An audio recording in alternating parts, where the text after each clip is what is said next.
The 7th year since my best friend and I transmigrated into this novel world, she brought me wonderful news. As long as these bodies of ours die, we can return to our original world. After saying this, she leaped off the tall building. Her splattered blood soaked the sleeve of her husband's robe.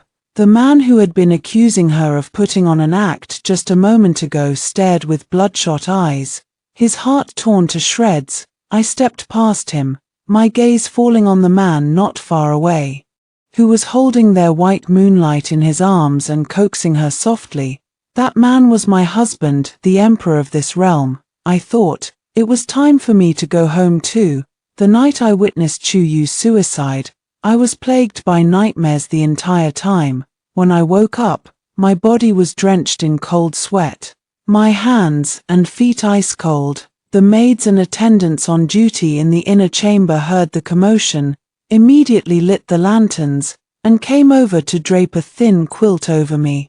Yet my heart still raced uncontrollably. Chu Yu's words to me in the daytime still echoed in my mind. She had said, "Rongyue, I found the way home. The system said our mission was completed 2 years ago. As long as these bodies we have in this world die, we can break free from the plot and go home." When she said this, there was a brilliant light in her eyes that I hadn't seen in a long time. In that instant, a glimmer of hope was kindled in my heart, but it faded quickly. For I did not know if all this was real or just a fantasy of Chu Yu's. After all, 2 years ago was a crucial turning point. Chu Yu, my best friend, and I had transmigrated into this world together. The system had told us that we could go home once we finished walking the plot.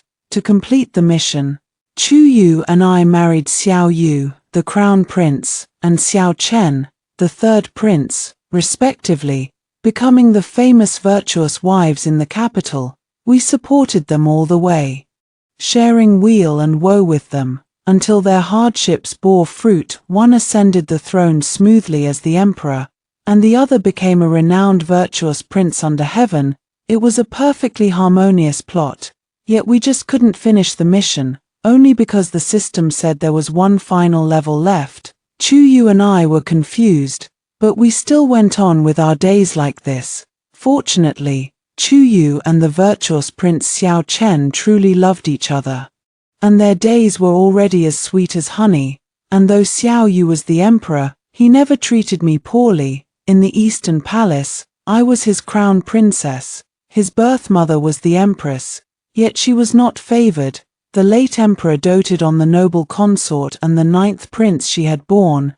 The crown prince's position was the only thing the late emperor had bestowed on Xiao Yu. Besides that, not a single extra word of care, not a single glance. As the 9th prince grew older, Xiao Yu's position as crown prince became increasingly precarious. In his darkest days, though his birth mother was still alive, apart from Xiao Chen, his blood brother, who stood by his side, I was the only one left with Xiao Yu. Fortunately, despite all the hardships and dangers, Xiao Yu finally ascended to that throne. The first imperial edict he issued after his coronation was to make me empress. After that, he even left the harem empty.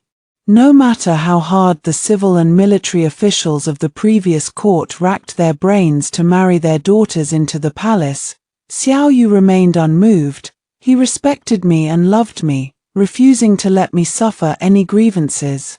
I knew he had always resented the late emperor for doting on the noble consort and neglecting his own wife. Once, when our hearts were intertwined, Xiao Yu held my hand and swore that he would never become a failed husband and father like the late emperor. Yet he broke his oath after all. After enduring so much suffering, our peaceful days only lasted for a year. A year after Xiao Yu ascended the throne, the white moonlight of his and Xiao Chen's youth, the Princess Anping, who had married into the grasslands for a political alliance, returned, too. It seems every man has a white moonlight he loved but couldn't have in his youth, and the two Xiao brothers were no exception. The current Empress Dowager had given birth to more than just these two princes. There was also the little Princess Jinyu, who had been born with a congenital deficiency because the empress had been consumed by grief and anxiety during her pregnancy. She was the little girl who, due to her frail health since childhood, had been cherished like the apples of the Xiao brothers' eyes. But the late emperor wanted to send someone to the grasslands for a political marriage, and after much selection, he chose the little princess. Her health was already fragile, and the journey to the grasslands was long. She would never survive the wind and frost along the way. In the end, it was Princess Anping, who had accompanied them since childhood, who went to the imperial court to plead, volunteering to go to the grasslands for the marriage alliance. Even so, the little princess still did not live through that winter. The unplaced guilt of the two Xiao brothers was then doubled and bestowed upon Anping, who had gone in her stead. Now that Anping had returned in glory, it was destined that she would be cherished in the hearts of the two most powerful men in the capital. At first, Xiao Yu exercised great restraint.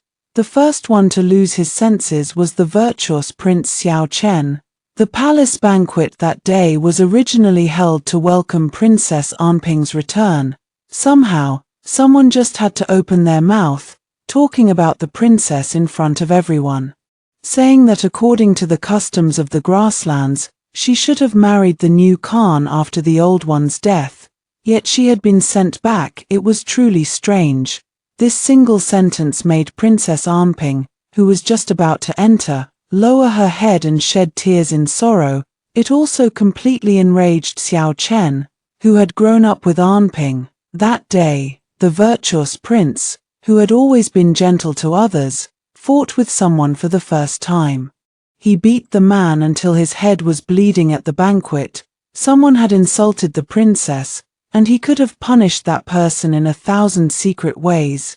Yet he made such a big fuss, as if only this could quell the anger in his heart. In the bold and unrestrained manner of a young hero, he created this uproar to make it clear to everyone. Even though Princess Anping had been married and widowed, she was still cherished like the apple of his eye. The virtuous Prince Xiao Chen, that day. Everyone present saw it clearly. The virtuous prince, who had always been known for doting on his wife to the extreme, had pushed his princess away with a backhand when she went to persuade him while he was fighting for Princess Anping. Chuyu was pushed to the ground by him, her lower abdomen hitting the corner of a table, and blood immediately stained her clothes. Broken bowls and plates cut her palm, and she stared blankly at Xiao Chen, who had once sworn to cherish her for a lifetime. In a daze, she lost her first child. "Your Highness, the princess is bleeding," someone around her exclaimed. Yet Xiao Chen acted as if he hadn't heard, still consumed by his rage, rather than caring about his wife, who had supported him all the way. Being injured, he was more worried that Princess Anping would be bullied in the future, so he stood protectively in front of Princess Anping, and said coldly to the guests with all kinds of expressions, "From now on, anyone who dares to speak a single word of ill about Princess Anping will be making an enemy of the entire Prince Xian's mansion." Seeing this, I rose from my high seat and immediately ordered my trusted nanny to take Chuyu back and summon the imperial physician. When Xiao Chen finished his declaration, I had just walked behind him. "Xiao Chen," I called his name in a deep voice, and when he turned around, I slapped him hard across the face. 3. I was haunted by nightmares woven from these past events for 7 days. When I woke up again, my whole body was weak and powerless. Xiao Yu sat by the bed, watching over me. He looked at me, his eyes slightly red, deep remorse etched between his brows. Yet the moment our gazes met, he averted his eyes guiltily. He knew how deep the bond between Chuyu and me was. Yet he was one of the chief culprits who had driven Chuyu to her death to prove her innocence.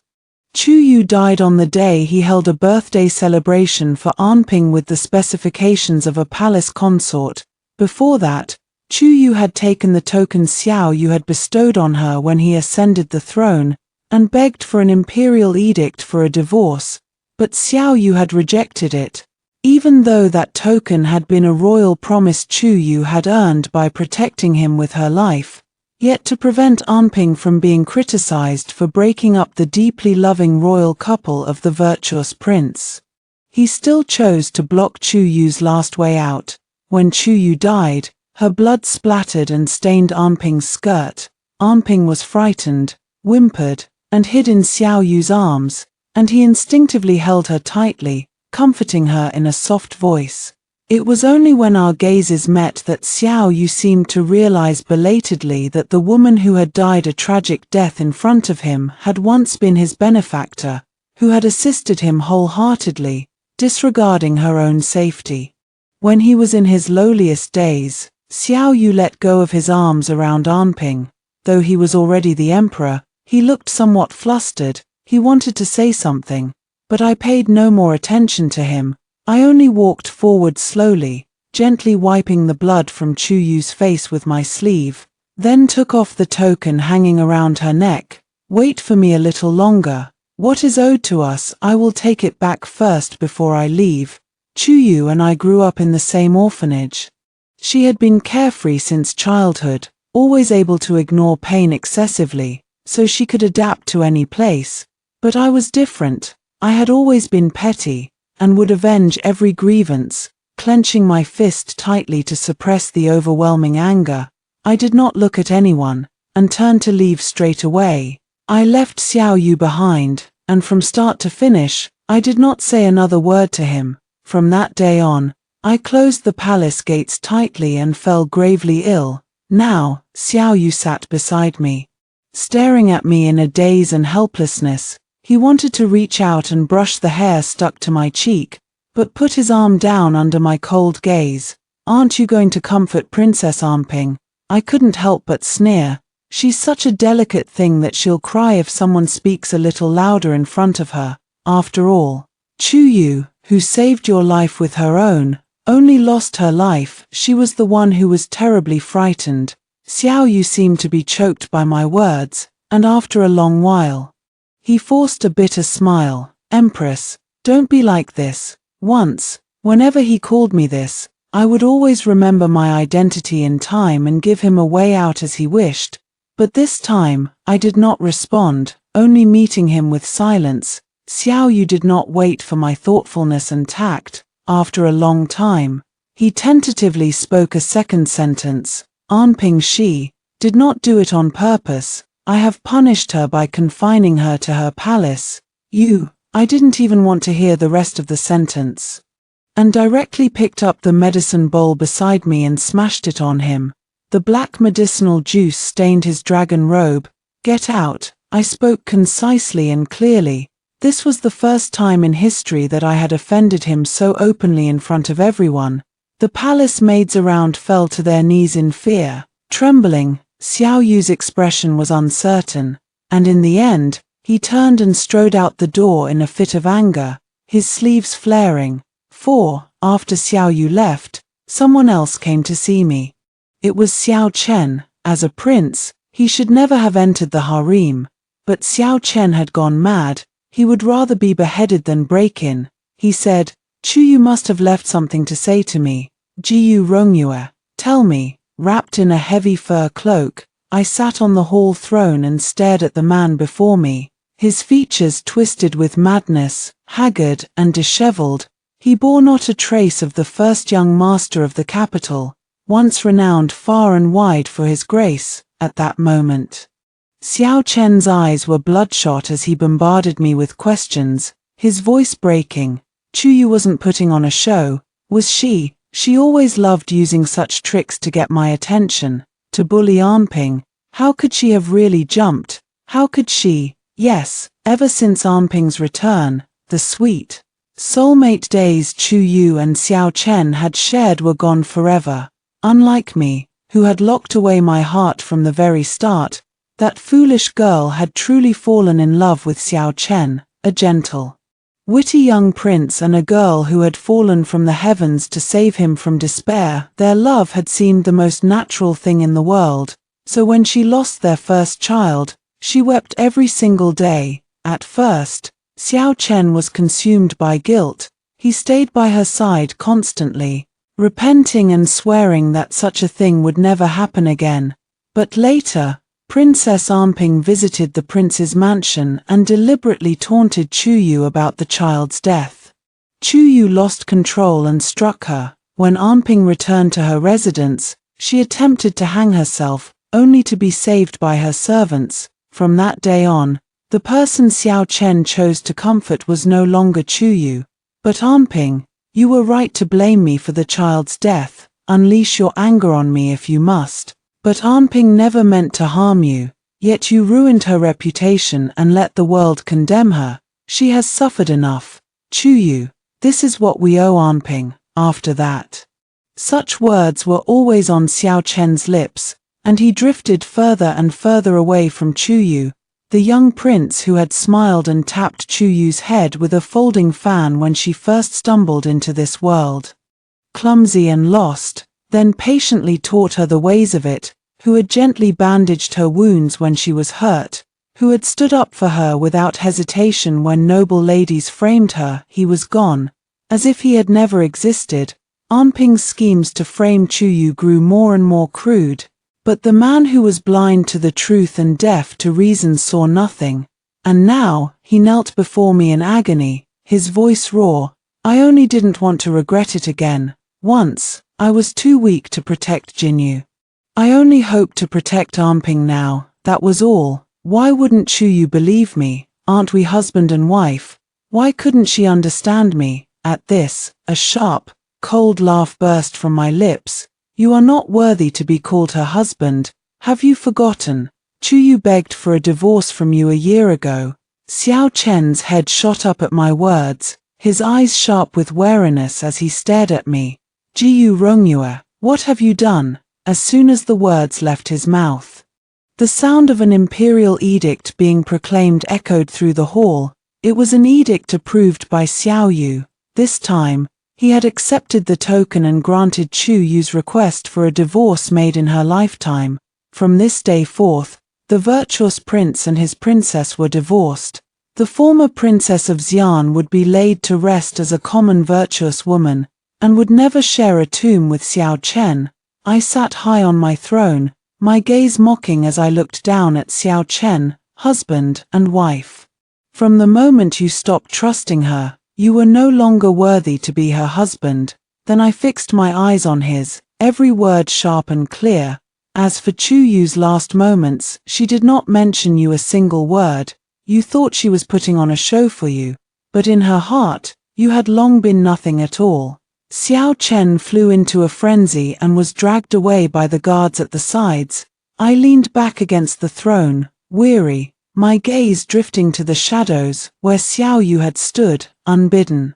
For who knew how long? Is this your idea of atonement? You know this is not what I want. I looked at him, my voice cold as ice. Chuyu lost her life. Her murderers should pay with theirs. Rongyue. Xiao Yu stood in the darkness, hesitating for a long time before speaking, his voice thick with difficulty. Armping. She did not mean it. He could not possibly have believed those words himself. Yet he still chose to defend Armping, deceiving himself and others alike. Xiao Yu may not have known it, but the look in his eyes when he gazed at Armping was a tenderness he had never shown to anyone else. He had restrained his wild, unbridled love, all to keep his promise of faithfulness to his feelings. Unfortunately, he had failed to protect either side. In that moment, exhaustion washed over me, and my shoulders slumped in defeat. I see, I said. Get out. Xiao Yu froze in place, as if stung by my demeanor. His eyes held a newfound strangeness and confusion as he looked at me. Once, to be the virtuous crown princess he needed, I had always worn a mask of gentleness and magnanimity. In moments of affection, he had held me countless times and sighed, "Yua, to have a wife like you is my greatest fortune."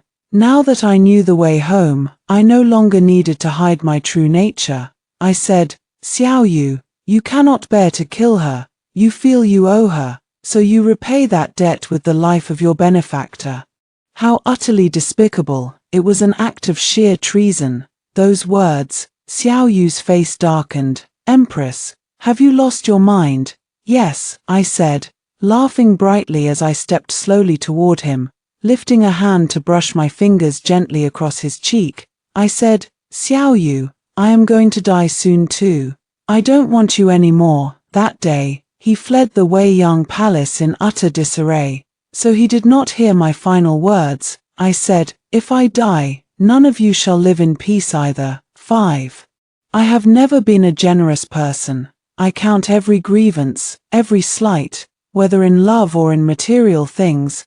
I have always believed only in the equal exchange of interests, never in the so-called sincerity between a man and a woman, even once. Xiao Yu and I, our marriage would have been called a model marriage even in the era I came from, a feudal emperor in ancient times, yet he had taken the initiative to promise me a lifetime of just the two of us.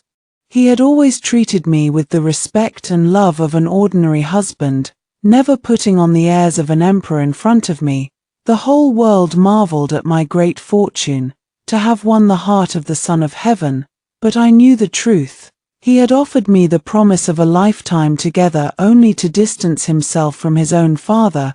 He had respected and cherished me because I had stood by him in his darkest days, diffusing crisis after crisis for him. His faithfulness was for himself, and his kindness was something I had fought for, tooth and nail, all these years. I had fulfilled my duty to the letter, playing the role of the ideal wife he desired, virtuous, magnanimous, brave and resourceful. He was satisfied, and I spared myself the trouble. That was all there was to it. Even though Xiao Yu had often been grateful for my presence, seeing me as more than family, but between us, that was where it ended. We had never spoken of love. He loved another. Yet he could not bear to let me go. I knew that she had once held an umbrella for him in the rain when he was a boy, and had embroidered a sachet for him with her own hands. He had been too weak to protect her then, and the regret had lingered in his heart ever since. So now, he used the power I had schemed and fought for to make her lawless, to spoil her beyond measure. Xiao Yu knew that Chu Yu's death would fill me with resentment toward Princess Anping, yet he still chose to protect her. Confining her in his own palace, he had chosen to stand against me, and I would not let them live in peace. Fortunately, during the 2 years when the plot had shackled me, forbidding me to harm Anping, I had collected no small number of things to settle the score with her later. I picked one of them and sent it to Xiao Chen. It was the indenture of a maid who had once served in his mansion. Xiao Chen would surely remember her. Her name was Hong Xiao, born into poverty. She had been about to be sold to a brothel when Chu Yu had bought her freedom and taken her into her own courtyard. Back then, Hong Xiao had been overflowing with gratitude to Chu Yu, calling her a bodhisattva who had saved her life, leaving Chu Yu flustered and unsure how to respond. But later, it was Hong Xiao who had spread rumors that Chu Yu abused her servants, and in her anger, she had poisoned Chu Yu, killing their unborn second child. At that time, Chu Yu had already lost all hope, and had no desire to punish the maid. By chance, Princess Anping had been visiting the prince's mansion that day. Filled with righteous indignation, she had made the decision for Chu Yu, ordering Hong Xiao to be beaten to death on the spot. It was a clumsy scheme, one that anyone with a modicum of sense could see through. But Xiao Chen's suspicion had stopped at Hong Xiao. He had refused to dig any deeper. He had only comforted Chu Yu with empty words, deceiving himself, saying that they would have other children, as if there could ever be another. By then, Chu Yu's heart had already died where Xiao Chen was concerned. She knew that even if it had not been Hong Xiao, someone else would have harmed the child in her womb. She had long since refused to bear Xiao Chen's children. She had merely let events take their course. Now I sent Hong Xiao's indenture to Xiao Chen, which recorded her original hometown and the information of her family. If he bothered to investigate, he would find that every single one of them was dead. Someone had silenced them all in a single night. With Xiao Chen's abilities, it would not be difficult for him to find the real culprit. It all depended on when the man who had been deceiving himself would finally choose to wake up. This time, Xiao Chen moved quickly. All the things Chu Yu had tried to explain to him 1,000 times when she was alive, all the truths he had refused to see, he uncovered them all in just 3 days. It was a bitter joke that Chu Yu had suffered 2 years of torment for these very things. That night, the lights in the prince's mansion burned bright all night long. He sat at his desk, staring at the evidence he had gathered, recounting every grievance Chu Yu had endured over the years. For the first time, the virtuous prince faced up to how derelict he had been as a lover, and in a single night, most of his black hair turned white. At the first crow of the rooster at dawn, Xiao Chen slung his sword over his shoulder and stepped out the door. Everyone said he had gone mad. He had only just been punished by the emperor. And now he was making an even bigger scene. He charged straight for the princess's mansion, sword in hand. The entire capital watched as Princess Anping, once the apple of his eye, fled his mansion in utter disarray, barefoot, running for several streets until she reached the palace gates. Her always plain white dress was stained with mud and filth, her usually delicate, pitiful face twisted only with fear and ferocity. In the end, she tripped and fell at the palace gates. Xiao Yu, having received word, hurried out to fetch her, but he was too late. With a single swing of his sword, Xiao Chen cut off Princess Anping's long hair, a little more, and the blade would have slit her soft throat. Why? Xiao Chen demanded, his voice hoarse with rage, desperate for an answer. I have never wronged you. Why did you destroy my family? I did not. She burst into tears first, as if she had suffered the greatest injustice in the world. But Xiao Chen no longer believed her. He closed his eyes, raised the long sword in his hand, and intended to die together with Anping. Yet he was stopped by a sharp shout. Prince Xian, what are you doing? Xiao Yu stepped out from behind the imperial guards. Brother Emperor, Yu is dead. I must avenge her. Xiao Chen looked at Xiao Yu, his smile filled with despair, but at his words, Xiao Yu only let out a cold laugh. He said, what has Anping to do with Chu Yu's death? It was you who doubted her, who refused to believe her, who let her down. You suspected her yet would not let her go free. The one who killed Chu Yu was always you. In this moment, he understood everything. Yet when he had rejected Chu Yu's request for a divorce, he had said it was all just her overthinking, that Xiao Chen had never wronged her. Unable to bear seeing his own blood brother in such a state of ruin after all, Xiao Yu softened his tone. Third brother, Anping may have her childish faults, which caused strife between you and Chu Yu. But you must understand, she never had the heart to harm anyone. She is Jinyu's benefactor. He never finished his words, for he saw me walking through the crowd toward them. In an instant, his face paled slightly, the twisted excuses dying in his throat, unspoken, so even he could feel shame. Not yet fully recovered from my serious illness, I was supported by palace maids as I came forward, my face weary, my gaze swept lightly over him, finally falling to his waist.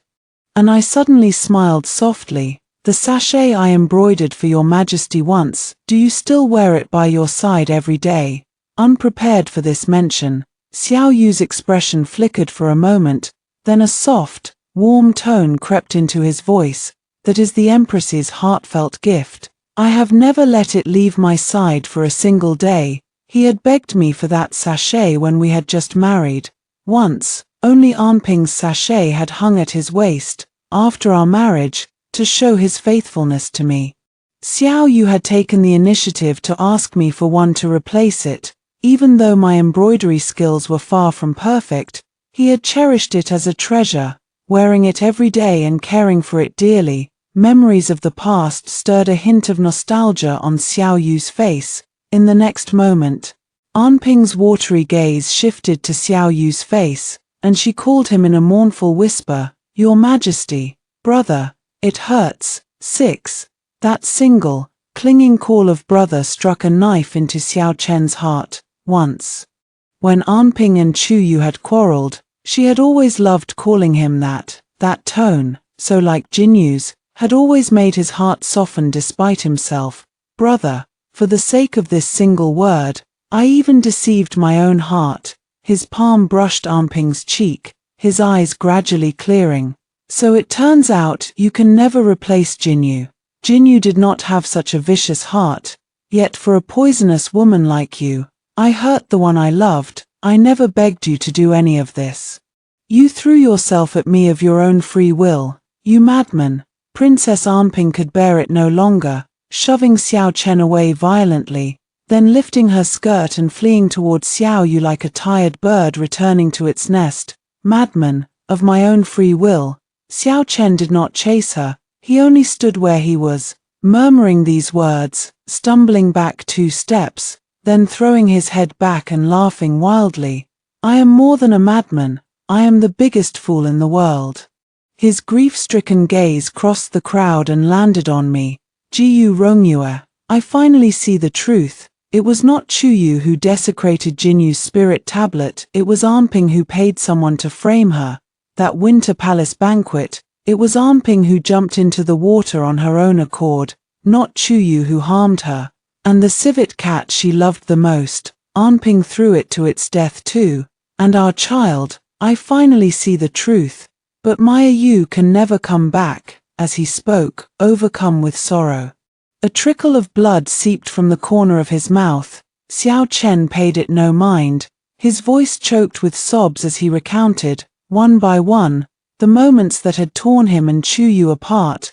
Those heart-wrenching memories had turned the once bright-eyed, smiling girl's gaze hollow and desperate. In the end, she had stood on that high platform, clutching my hand tightly, her tone resolute, and said, Rongyue, we must go home. Then she had let go of me, turned, and fallen from the platform, and now, only now, did he feel the regret too late. Prince Xian, watch your words. Finally, Xiao Yu lowered his voice, warning him sharply. Even at this moment, he still cared for An Ping's reputation. Brother Emperor, you know the truth of everything.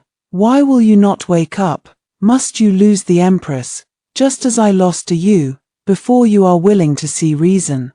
Xiao Chen's expression grew agitated. He stepped forward quickly, reaching for Xiao Yu. He did not know which word had struck a nerve in Xiao Yu.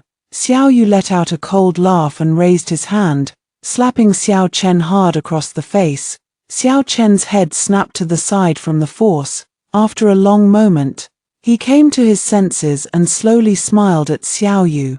Brother Emperor, once, Chu Yu and I earned a favor from you together. Now I wish to use it. He stared straight at Xiao Yu. Every word clear and firm. Your subject wishes to use this favor to beg for the hand of Princess An Ping in marriage. I refuse. At these words, An Ping sobbed, reaching out to clutch Xiao Yu's sleeve. Brother, please, he will kill me. Xiao Yu fell silent, and the scene deadlocked for a time. Brother Emperor, you have witnessed my end. I do not wish for you to regret yours. Even now, he was still plotting for his elder brother. But Xiao Yu was not willing to accept his kindness. His eyes darkened, and he said not a word. In the end, he even cast a pleading, troubled gaze toward me. I let out a cold laugh and turned to leave without a word. But Xiao Chen called after me. He said, Jiyu Rongyue, I saw her. In the other world. I turned back, my eyes filled with surprise and doubt, only to find him staring straight into mine. I dreamed of her. She is smiling happily in the other world. His tone shifted, and he asked me, what is a strategy? Can Chu Yu ever come back? At his words, I smiled faintly and answered Xiao Chen, how can the dead return? But I can tell you what a strategy is if you trade her life for it. My hand slowly pointed at Princess An Ping, unprepared for the fact that I still intended to not let her go. Xiao Yu's tone held a hint of displeasure. He said, Rongyue, as the mother of the nation, you cannot keep acting so recklessly. An Ping peeked out from behind him at me, a sneering smile tugging at the corner of her mouth. How pitiful. She mouthed silently at me. I did not indulge her. In a single motion, I drew the sword from the guard beside me and slashed straight at her grinning face. My sudden outburst took everyone by surprise. By the time those around reacted, most of Princess Anping's right ear had been cut off, and blood gushed forth in an instant. A shrill scream rang out. She fell to the ground, her snow-white dress stained red with blood. I looked at her and suddenly laughed. Now you are maimed. You are the pitiful one now. At my words, Anping looked up in horror, her eyes filled with venomous hatred as she stared at me. Unfortunately, I did not have time to strike a second blow. Xiao Yu grabbed my wrist, and the sword was knocked flying from my hand. Empress, Xiao Yu was furious, his gaze as dark as water as he looked at me, and when our eyes met, I suddenly grinned. Then I grabbed his lapels and suddenly vomited a mouthful of heart blood. This body had long been worn thin. And in this moment of intense emotional upheaval, the blood pouring from my mouth would not stop. I clung to Xiao Yu, forcing back the blackness creeping into my vision. Only when I caught sight of the purple light rising from the sachet at his waist the moment it was soaked in blood did I finally relax. I said, "Farewell, Xiao Yu." He did not know that his life had been sentenced to death at this very moment. I had wanted to hurl more harsh words at him, but my chest ached unbearably. I never expected these 4 short words to throw the Emperor before me into a panic. He stretched out his hands in fluster, trying to wipe the blood from the corner of my mouth, but the more he wiped, the more blood there was. In the end, he pulled me into his arms, tears streaming down his face. He said, "No, no. It is my fault. I do not want anyone else. We will not be separated. TCH, idiot." 7. I had a dream. It was not long after I had married Xiao Yu. At that time, Xiao Yu was still the crown prince, unfavored by the emperor, with very few ministers in the court supporting him. In his darkest hour, Xiao Yu had been ordered by the emperor to be confined to his mansion, forbidden to leave without an imperial edict. He had been a single step away from being deposed.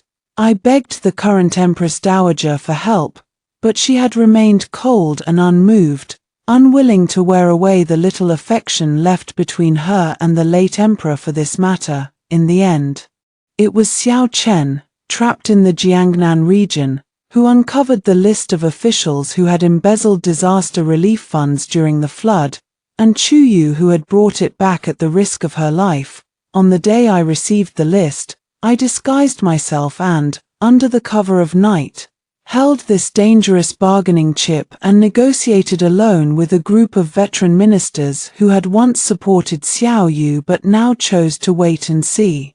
I finally gained the support of the late emperor's grand tutor at dawn.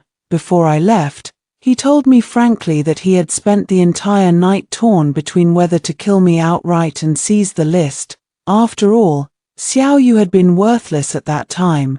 In this pitch-black night with not a single star in the sky, I had brushed shoulders with death countless times. Fortunately, I had succeeded in the end. This old fox, who had navigated the officialdom for decades, finally chose to bet on Xiao Yu, the one who had always kept a low profile and bided his time. "Is your highness not afraid of death?" he asked me. "A woman has her own place to keep the peace. Why must your highness fight as fiercely as a man?" I did not mind the mockery in his tone, only lowering my eyes and speaking softly. "The crown prince is no ordinary man. He harbors great ambitions, and I will fulfill them for him. What is death to me?" Those words had been spoken solely to complete the strategy of winning Xiao Yu's heart, and they had eventually reached his ears. The moment I returned to the Eastern Palace, he had pulled me into a tight embrace, as if holding a rare treasure. At that time, his voice was wet with tears, and he choked in my ear, "In my life, my parents never loved me. I am fortunate to have you by my side." I lowered my eyes and only patted his back gently to comfort him. That experience had been truly perilous.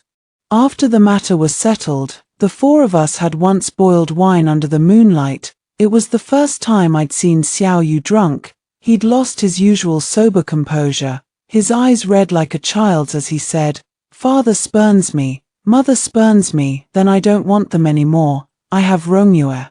From now on, I only want Rongyue." He was utterly intoxicated that night, warmth softening his eyes as he held my hand and repeated, over and over, "Rongyue, let's live well together." I lowered my gaze to the wine cup, not answering, only pressing a cup of warm tea to soothe his stomach into his hand at the right moment. "Cheers." Chuyu slammed the table and shouted in response, already slurring her words from too much wine, "We're all here. What fear have we of hardships? They're all trivial things. To friendship, we're amazing." The girl raised her wine cup high, her cheeks flushed, her eyes bright as starlight. Xiao Chen leaned his head on his hand and watched her fool around beside her. When Chuyu finally succumbed to the alcohol, her head falling to the table in a deep sleep, he reached out and gently lifted her into his arms. The moonlight spilled into Xiao Chen's eyes that night, and his gaze on Chuyu was unmistakably full of tender affection. Chuyu was carried away by Xiao Chen in the end, and Xiao Yu, emboldened by the wine, begged me for the sachet I'd promised him not long before. After I tied it on him with my own hands, he smiled contentedly and pressed a soft kiss to my fingertips. In truth, there was one more exchange at the Grand Tutor's mansion that day that never spread beyond those walls. It was Grand Tutor Liu's comment on me, his hawk-like gaze seeming to pierce through this virtuous facade to my very soul as he said, "The Crown Prince has no idea his wife in the bedchamber is the cruelest, most ruthless one of all." Just as he had no idea, inside the sachet I'd given him, I'd placed a poison I'd exchanged from the system. If the sachet ever stained with my blood, the toxin within would be unleashed, gnawing away at the wearer day and night. Anyone who takes something from me is never allowed to betray me. 8. When I woke again, my head throbbed violently. The maid attending me saw I'd roused and hurried out to report the news. In no time at all, Xiao Yu arrived. He looked haggard, a faint stubble shadowing his jaw, his lips pale. While I'd waited for him, the maids had already told me I'd been unconscious for 7 whole days, and Xiao Yu had sat vigil by my bed, never removing his robes, until just now, when he'd stepped away for a short nap. He'd never expected me to wake at this moment. I leaned back against the soft pillow, my expression listless. Xiao Yu, sitting beside me, was equally dejected. "The imperial physicians say your body is grievously depleted, your vital energy wounded. You wore yourself thin in those hard days before. I'm sorry." As he spoke, he reached out to brush my hair, but his outstretched arm froze mid-air under my mocking gaze, and a bitter smile tugged at Xiao Yu's lips. I thought he had come to beg me to spare Anping, beg me to let go of the past. But I never expected Xiao Yu to gently wrap his arms around me from behind, the way he always did when he was vulnerable. He said, "I plan to send the third brother to Luo Jun. Anping will go with him." He buried his head in my shoulder and said, "Rongyue, don't change. Can we be as good as we once were?" I did not answer him. Right on cue, the voice of a eunuch came from outside the screen, announcing, "Your Majesty, Princess Anping has thrown herself into the lake." It was like a stone dropped into water, a dull splash followed by silence. The room fell utterly quiet. Only Xiao Yu's arms around me tightened instinctively, his grip growing fiercer by the moment.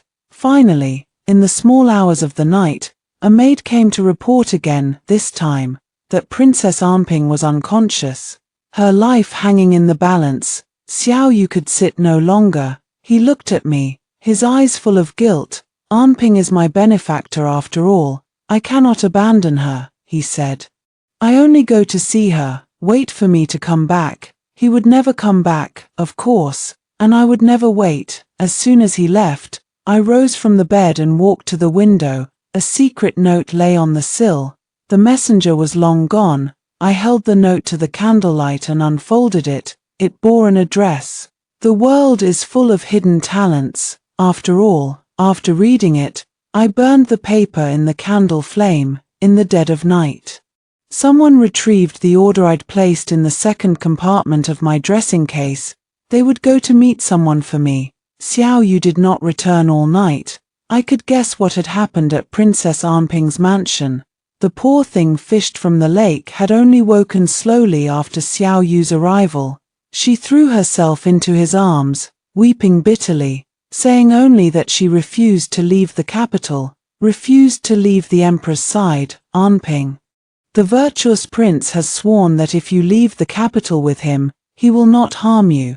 But Princess Anping would not listen, her tears flowing. She asked, "Is it the empress who cannot abide me? I only wish to stay in my home. Brother, I once went to the grasslands alone for you." Somehow, those words touched Xiao Yu. In the end, Anping still set off with Xiao Chen, but barely past the capital's outskirts, the carriage carrying Anping lost control. Plunging with her inside into a deep cliff, the woman known as Princess Anping was erased from the world entirely. The virtuous prince, who had gone with her, refused to believe it, insisting on inspecting the carriage's wreckage. He too was pulled down the cliff. Fortunately, his injuries were not severe, but when he woke, he had lost his sanity, claiming to have seen the one he loved as he lay dying. From that day on, the virtuous prince abandoned all his official duties, wandering the palace like a lost soul, doing everything he could to harm himself, only because he said this was the only way to see his late princess. When the news reached the capital, Xiao Yu was sitting vigil by my side. At the words, he only lowered his head and gently blew on the spoon in his hand. His gaze focused as he fed me the medicinal soup. I knocked the medicine bowl from his hand. He did not anger, only calmly refilled it. When the entire bowl of medicine was finished, he set the bowl down, avoiding my gaze as he spoke, as if to me, yet as if deceiving himself. "I have only ever wished to repay Anping for her kindness. Rongyue, you are forever different from others. You are my only wife. You can understand me, can't you?" He had already made his decision. I ignored him. But looking at his lips, faintly tinged with a dark purple hue, I laughed out loud. 9. I saw Anping again half a month later. By then, she had taken on a new identity, a lonely orphan serving by the Empress Dowager's side. This former empress, who had never been favored by the late emperor, had devoted herself to Buddhism and the pursuit of the Tao after her young daughter's death, turning her back on all worldly affairs. Now, the entire court knew I lay ill in bed, wasting away, and the harem still needed someone to manage it. It was under this pretense that she had returned. And she had brought back the man Xiao Yu had sent to her side as well. Xiao Yu was furious. He hated his mother, yet to settle Anping, he had no choice but to cooperate with her. On the day the Empress Dowager returned to the palace, Xiao Yu, her son, did not go to greet her, but the Empress Dowager did not seem to mind. The years spent guarding the imperial mausoleum had seemingly tempered her heart with kindness. She ordered her personal nanny to send a plate of sweet cakes to the imperial study. They were said to be made by her own hands, kept warm on a charcoal brazier along the way for fear they would turn cold. That day, Xiao Yu sat alone in the imperial study for an entire afternoon. In the end, he did not send the plate of sweet cakes back. He did not have a sweet tooth, but he craved this fleeting taste of his birth mother's affection. The same mother who had once ignored him, making sweet cakes for him with her own hands. A single plate of pastries was enough to bring tears to his eyes. That night, he sat in my palace for a long time. He seemed to have 1,000 things to say to me, from the grievances of his childhood to this plate of pastries now, but I already knew every detail of his youth. This plate of pastries before me was not something I deigned to notice. Yet in the end, he sat there all night, silent, When the first ray of morning light slipped through the window, he said, "Romeo, perhaps I should let go." He wanted to let go of his past hatreds, to make peace with the boy he had once been. Over a single plate of pastries, he chose to forgive easily, the same life Chuyu and I had fought to save when his birth mother had abandoned him. I was a little stunned. For the first time in days, I looked at him squarely, my gaze sweeping over his increasingly pale and haggard face before I spoke my judgment. Pathetic. But Xiaoyu did not see it that way. He looked at me, his voice firm. "Romeo, I am the emperor." It was the first time he had emphasized his status before me after receiving a plate of pastries from his birth mother, after thinking he could grasp the love he had lacked as a child. Just like that, Xiaoyu turned his back on the man he had once been, without the slightest hesitation. In the end, he stood up and looked down at me. "Romeo, if you remain so stubborn, if you refuse to understand me, there will be others who will." 10. Naturally. The one who understood him was at the Empress Dowager's side. The maternal love Xiaoyu had craved for more than 20 years had come late, but it had come at last. Yet that love was not as genuine as it seemed. At the very least, the Empress Dowager did not notice Xiaoyu's increasingly unsteady steps, his growing gauntness, but Xiaoyu was easily satisfied. A plate of pastries, a few words of concern, and he sent a steady stream of treasures to the Empress Dowager's palace. As if determined to make up for all the years of neglect in an instant, by comparison, my palace was quiet, free, too. That day, I had just used feeding the fish as an excuse to slip a secret note into the mouth of a koi in the Linglong pond. Turning around, I collided with Princess Anping standing behind me.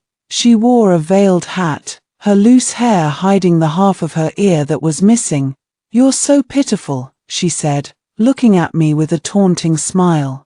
"No matter how much you refuse to let me stay in the capital, I not only remain, I live in the palace now.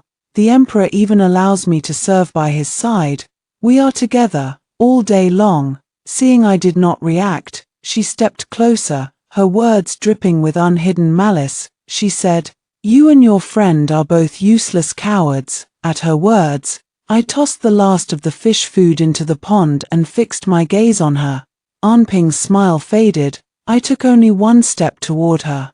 Yet she trembled all over in fear, but she did not retreat. Her eyes flicked to the shadows, where someone had already slipped away to rush to the imperial study with word, as if afraid I would not punish her severely enough. Anping's mouth kept running, provoking me endlessly. "What a useless friend you had," she sneered. A few sharp words to her face, and she flew into a rage and raised her hand. Ridiculous, how she loved those two brothers with all her heart. Yet in the end, no one believed her, and also her words were cut short by a crisp slap. I did not move, only glancing at the maids at my sides. At once, they stepped forward and pinned her down, every servant by my hell. I closed one eye, aiming at her calf. Once, Anping had pushed Chuyu into the lake, freezing her legs half to death. Another shrill scream rang out. I drew the bow again, aiming at her once more. My spirits were unusually high today. I could not help but grin, making a whistling sound with my mouth, imitating the twang of a bow and the thud of an arrow. Whoosh, thud. Anping trembled in fear, covered in blood, crawling on the ground and roaring at me. "Kill me, just kill me. I will kill you," I said. "You can wait for it. But before that, I would first collect all the debts that were owed." In the end, Anping, pierced by 42 arrows, was dragged away and thrown into the imperial prison. She wailed for hours before taking her last breath. Only then did people realize that their mighty emperor had not spoken a single word from start to finish, and when they looked again, Xiaoyu had collapsed to the ground, completely unresponsive. Everyone knew the current emperor had fallen gravely ill from rage and grief, betrayed and stabbed by the concubine he loved. At first, he could still make a few sounds. He tried to beg me to save him, and I only sat by and sipped tea, smiling. During this time, the Empress Dowager came once. After confirming that Xiaoyu was a useless invalid, She did not bother to hide her disgust, covering her nose and mouth and leaving at once. Xiao Yu, who had been straining to open his mouth to call her, froze mid-movement. He had craned his neck to watch her hurried retreat, his eyes fixed on her back. After that day, he could no longer speak. But a country cannot be without an emperor for a single day. So when I brought back the 9th prince, who had been living in hiding among the common people, Xiao Yu's eyes flew open, his expression twisted with rage. A parent who loves their child plans for their future, I said, reaching out to smooth the messy hair on Xiao Yu's face. The late emperor spared no effort to protect the 9th prince back then, and it took me a great deal of trouble to make contact with his protectors. Of course, there are also parents who do not love their children. To curry favor with the new emperor, the Empress Dowager thinks you are still too much of an eyesore in this palace, so she has proposed moving you out. This time, Xiao Yu stopped struggling, his convulsions ceased, and the light in his eyes faded into a stagnant pool. He stared at me calmly, and after a long time, closed his eyes. A single tear rolled down his cheek, yet I smiled and comforted him. I only take back what is mine. I am not greedy for more. For example, Chu Yu and I had once saved his life. Now it was only fair that he return his healthy body. For example, the rivers and mountains I had fought to win for him, he should return them intact. 2. He had failed to keep his oath, hurt Chu Yu who had loved him with all her heart, and pushed away Xiao Chen who had admired him deeply. Now, he was alone in the world. He deserved it. Return to where you came from. Xiao Yu was sent back to his former crown prince's mansion, which was already desolate. A pile of ruins. The new emperor issued an order to confine him there for life, forbidden to leave without an imperial edict. I personally oversaw his delivery, and before I left, I told him the final truth. Amping never pleaded for you back then. She had fallen in love with the grassland prince, and they had long since pledged their hearts to each other. You had nothing to do with it. Xiao Yu listened silently, no reaction on his face, but as I lifted my foot to leave, his gaze followed me. Sorrow and regret etched across his features. Do not bother to meet again, Xiao Yu, I said, turning and walking out the door. I'm sorry. As the door closed, I thought I heard him sob, his voice choked with tears. When I turned around, I bumped into the person I had expected to see. It was Xiao Chen, his frame gaunt and haggard. He was now obsessed with seeking immortality and the Tao, having attempted suicide several times only to be saved each time. He had come to find me on purpose. When we met again, Xiao Chen stood before me, his eyes fixed on mine. I know what a strategy is now, he said. Jiyu Romue, you approached us only to complete a mission. That is true for me. I shrugged, non-committal. But Chuyu, I thought back to that day, when Chuyu had looked at me, her eyes shining like starlight.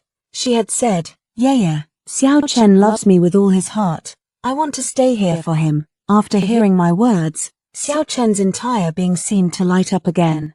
A glimmer of hope rising to his face. I know, he said, looking at me, his voice tentative. If the person themselves is willing, they can exchange with the system for a chance to come back, and I nodded. Meeting his hopeful gaze, of course, but I changed my tone, a smile spreading across my face. She only once wanted to stay for you. Have you ever thought about how long ago that once was? The moment she decided to jump off that building, she was destined never to come back. Do you know why? Because you do not deserve her. I spoke the last 3 words slowly, each one sharp and clear. Then, ignoring the devastated, stunned Xiao Chen, I left in a bright mood. It was not long before I heard that the virtuous prince had drowned himself in the river. He still refused to give up, determined to find his princess in the other world. This time, however, luck was not on his side. No one saved him. When he was found, his body was already rotting. May all young girls who love romance remember this. A rotten man is never worth having. When all was said and done, I lit a charcoal basin in a secret chamber. In this body of mine, I would die quickly. As I closed my eyes, the scene of when we first came to this world flashed before my eyes. Back then, the 4 of us were always together admiring flowers on sunny days, playing flutes under the moonlight. Whether the smiles on their faces were real or feigned, they were always brimming with joy at the very last moment. I shot my eyes open again, and with my final ounce of strength, issued an order to the hidden guards outside the chamber. If you get the chance, make sure to beat the Empress Dowager black and blue. Damn it, old hag, daring to mess with me.